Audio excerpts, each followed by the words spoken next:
E quem fez aborto vai por umbral?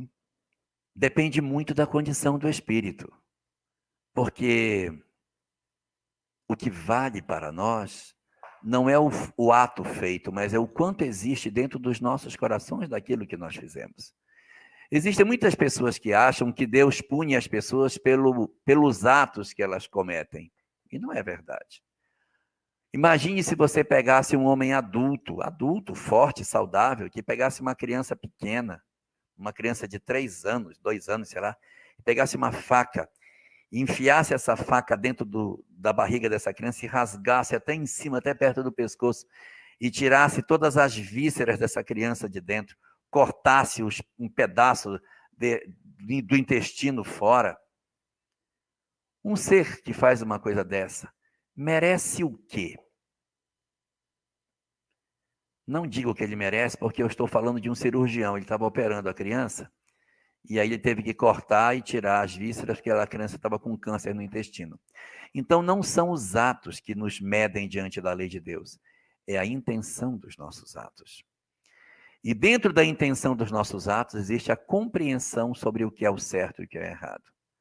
Ninguém faz o que acha errado, todos nós fazemos o que achamos certo. E quando alguém decide por isso numa adolescência, não significa dizer que ela faria isso quando adulto, porque nós já crescemos emocionalmente, nós temos uma nova leitura de mundo. Então, junto com toda a lei que a gente conhece, nós temos que aprender que a lei é justiça, mas ela também é misericórdia. E por essa razão, quando alguém comete um delito, ela não tem só uma consequência. Não é porque alguém praticou o aborto que obrigatoriamente ela tem uma consequência única. Não funciona assim. Uma mesma causa pode gerar várias consequências. E uma mesma consequência pode ser originada de várias causas. Uma mulher que praticou o aborto pode ser menos culpada do que seu companheiro, que a induziu, que a constrangeu e que a perseguiu de maneira tão tenaz que ela acabou fazendo essa opção. Ela pode ser menos culpada do que sua mãe, que a constrangeu a praticar o aborto. Ela pode ser menos culpada do que uma sociedade religiosa na qual ela vivia, que não aceitava a opção que ela fez.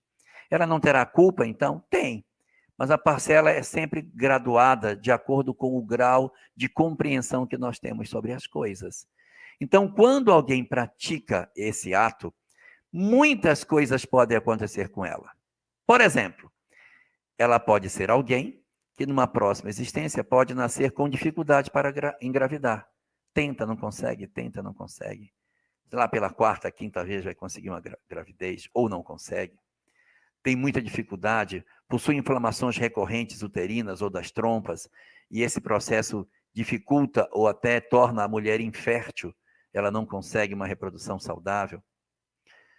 Ela vai ter que se esforçar para ser mãe, ela vai ter que procurar uma reprodução in vitro, ela tem que provar para a lei que ela tem vontade de ser mãe. Ela pode ter que recorrer aos processos da adoção para que ela consiga ser mãe, e uma vez que ela adote, ela consegue a sua misericórdia diante da lei, e isso justificaria muitas mulheres que não engravidam e depois da adoção acabam engravidando. Então, ela pode ter isso, ela pode ter problemas do ponto de vista físico, de dificuldade de gestação, ela pode ter problemas de ordem psicológica, que é decorrente da vinculação que ela mantém com as entidades que não aceitaram o aborto que ela praticou. Ela pode ter como consequência o fato de ser uma parteira, em que ela agora vai ter que lidar e cuidar de mulheres, como uma forma dela abreviar as culpas que ela possui. Ela pode vir como médica obstetra para trabalhar exatamente nessa atividade. Ela pode renascer para ser uma enfermeira, pode trabalhar no campo jurídico como advogada, em que ela vai se envolver nas causas das mulheres e agora renovada vai lutar para que o aborto não aconteça. Ela pode vir como uma política que vai ter como bandeira o direito à vida, porque ela se renovou, ela tem uma nova cabeça e a maneira que a lei vai encontrar de reabilitá-la é essa.